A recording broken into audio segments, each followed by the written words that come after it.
Hello friends, I'm Dr. Hamid Khan, Team Director Path IAS Academy. Now I'm going to discuss with you how to make a strategy for UPSC. Okay?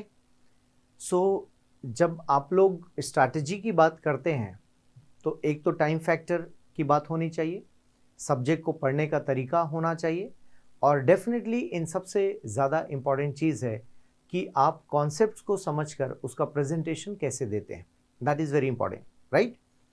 सो हमें ये ध्यान रखना है कि strategy में हमारे पास general studies को लेकर प्लानिंग होनी चाहिए और ऑप्शनल को लेकर प्लानिंग होनी चाहिए.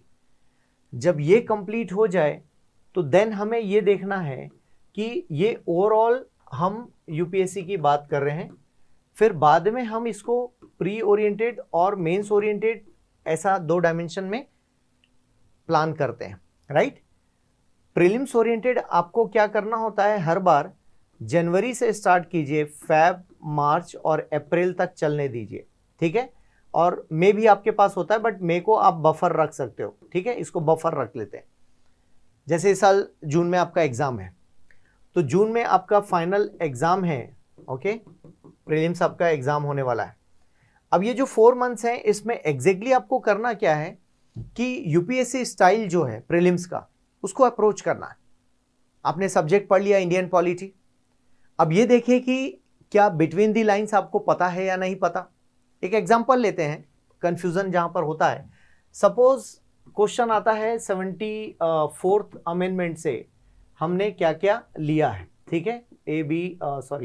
इसको एक काम करते हैं, हम लोग लेते हैं 1, 2, 3 एंड 4. अब वो बोलता है state finance commission, state election commission, then आपका district planning committee and metropolitan planning committee. अब क्वेश्चन आता है कि इनमें से कौन कौन से 74th अमेंडमेंट से लिए गए. तो जब आप बेयर एक्ट नहीं पढ़ते हैं तो आपको हमेशा कंफ्यूजन रहता है. तो आपको क्या करना है, इंडियन पॉलिटी पढ़ते वक्त बेयर एक्ट भी साथ साथ लेकर चलिए, ठीक है? ये पढ़ना है तो इसमें भी टाइम लगेगा, राइट? सो अब आप देखेंगे, आपको लगेगा 74th में तो सारे हैं बट ये दोनों 73rd से आए हुए हैं. ये स्टेट फाइनेंस कमीशन की जब हम बात करते हैं 243 आई और वाई दोनों में है. यहां बात करें तो 243 के जेड ए में है, राइट? Election commission. तो आप देखोगे ओरिजिनली ये 73rd का है, तो 73rd अमेंडमेंट से इनको लाया गया था और 74th में एक्सटेंशन दे दिया है. बट ये दोनों प्योर 74th अमेंडमेंट से लाया गया है. ये 243 जेड डी है और ये जेड ई है. ये सारी चीजें बेयर एक्ट में लिखी हैं दोस्तों. तो जब आप स्ट्रैटेजी बना रहे होते हैं तब आपको ये देखने की जरूरत है. यस, प्रीलिम्स के अकॉर्डिंग हो सकता है, मेंस में ऐसा लिखने के लिए कभी नहीं आएगा, बट प्रीलिम्स में आपको ये चीजें पता होनी चाहिए. बट ये आप जब पॉलिटी पढ़ते हैं उस वक्त इंटीग्रेटेड अप्रोच रखिए कि उस वक्त ही टीचर आपको पढ़ा दे कि एग्जैक्टली इसमें क्या क्या है क्या नहीं है, क्वेश्चंस कैसे आ रहे हैं, पॉलिटी के सारे डायमेंशंस आपके क्लियर, राइट? और फिर इसी को मेंस में लिख कर देखिए, मेंस के टाइम पर मेंस के क्वेश्चन लिख कर देखिए, वो थोड़ा सा एनालिटिकल होता है.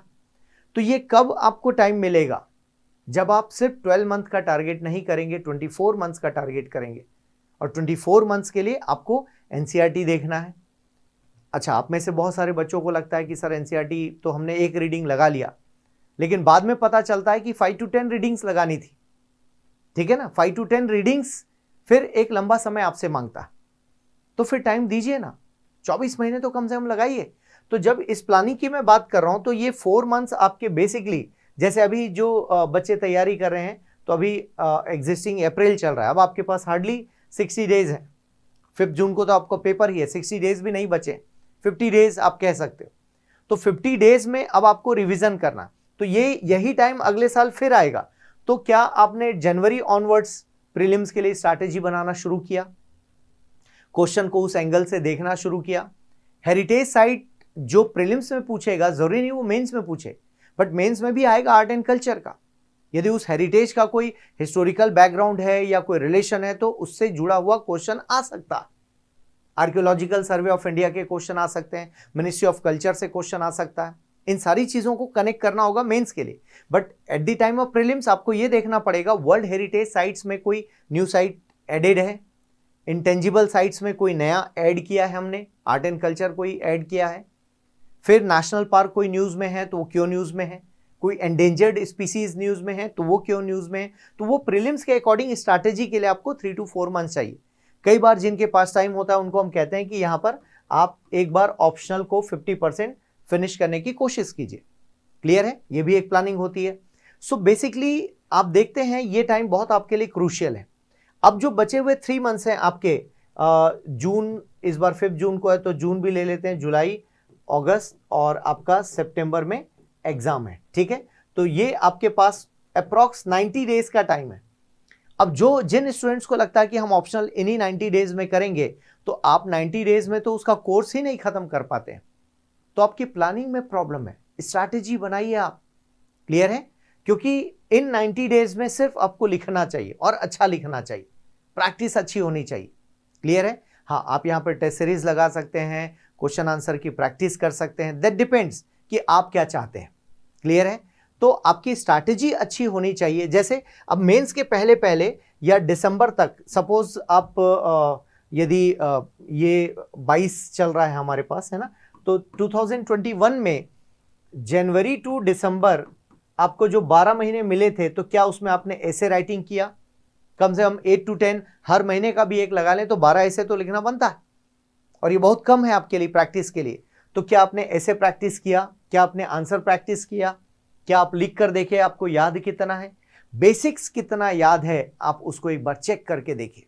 यदि बेसिक्स याद नहीं है, इसका मतलब प्रॉब्लम है हमारी पढ़ाई में। प्रीएम्बल क्या बिना देखे आपको याद है इंपॉर्टेंट टर्मिनोलॉजीज? चेक कीजिए अपने आप को। मान लो आ ही गया तो क्या लिखेंगे? यूपीएससी ने क्वेश्चन भी पूछा है, फंडामेंटल ड्यूटीज 11 ड्यूटीज हैं, आपको एज इट इज याद है तो बहुत अच्छी बात है ना। याद है तो आप उसका एनालिसिस कैसे भी कर सकते हैं, because you know everything. President के सारे क्लॉज याद हैं तो बहुत अच्छी बात है, ठीक है। एग्जैक्ट आर्टिकल नहीं पता होगा लेकिन क्लॉजेस तो याद है आपको। सेंट्रल स्टेट रिलेशन सारा कुछ याद नहीं है लेकिन इंपॉर्टेंट क्लॉज याद है तो आप बना लोगे। हर सब्जेक्ट्स में इसी तरह की डिमांड है। सपोज इन्फ्लेशन आपने पढ़ रखा है, प्रीलिम्स में भी इंपॉर्टेंट है, मेंस में भी। इकोनॉमिक सर्वे, गवर्नमेंट का analysis, economic performance, fiscal reforms, fiscal responsibility, budget management act, FRBM कहा जाता है, इससे रिलेटेड कोई टॉपिक तो प्री में भी आएगा, क्वेश्चन मेंस में भी आएगा। बैंकिंग रिफॉर्म्स पर बात हो रही है, प्राइवेटाइजेशन पर बात हो रही है, इसका बैकग्राउंड आपने कहां से पढ़ रखा है? 91 से आप प्राइवेटाइजेशन की बात करते हैं। फिर गवर्नमेंट के अभी जो इनिशिएटिव्स हैं, चाहे वो एयर इंडिया को लेकर बात हो या इंडियन रेलवे को लेकर बात हो रही है, और भी बहुत सारे डिविजन्स को लेकर बात हो रही, क्या इसका एनालिसिस आपके पास है? सो प्री की थोड़ी स्ट्रैटेजी अलग हो जाती है, पढ़ के तो वही आना है। तो एक तरह से प्लान कीजिए, बिना प्लान किए आपसे इस एग्जाम को आप सिर्फ ख्वाब के तौर पर देखते रहेंगे और उस जगह पर नहीं पहुंच पाएंगे जहां आपको पहुंचना चाहिए। क्लियर है, तो इसलिए प्लान कीजिए दोस्तों, बहुत इंपॉर्टेंट है। एंड देन अकॉर्डिंगली फिर अपनी पढ़ाई को आयाम दीजिए और हड़बड़ी में इस एग्जाम को मत दीजिए। टेक योर टाइम, समय दीजिए, उसको पकने दीजिए और फिर एग्जाम दीजिए आप। क्योंकि आप सोचेंगे कि इस एग्जाम के साथ हम कुछ और भी कर लें, तो मुझे नहीं लगता वो पॉसिबिलिटीज है, राइट। तो स्ट्रैटेजी बनाइए, और जब भी बिग बैटल्स की बात आती है, वेपन से ज्यादा स्ट्रैटेजीज इंपॉर्टेंट है। तो स्ट्रैटेजी पर काम कीजिए, मुझे पूरी उम्मीद है आप अच्छा काम करेंगे। और बड़े युद्ध सिर्फ वेपन से नहीं जीते जाते, अच्छी स्ट्रैटेजी होनी चाहिए आपके पास। तो स्ट्रैटेजी चाहिए, और स्ट्रैटेजी है तो फिर उसके ऊपर अमल भी कीजिए। Thank you very much.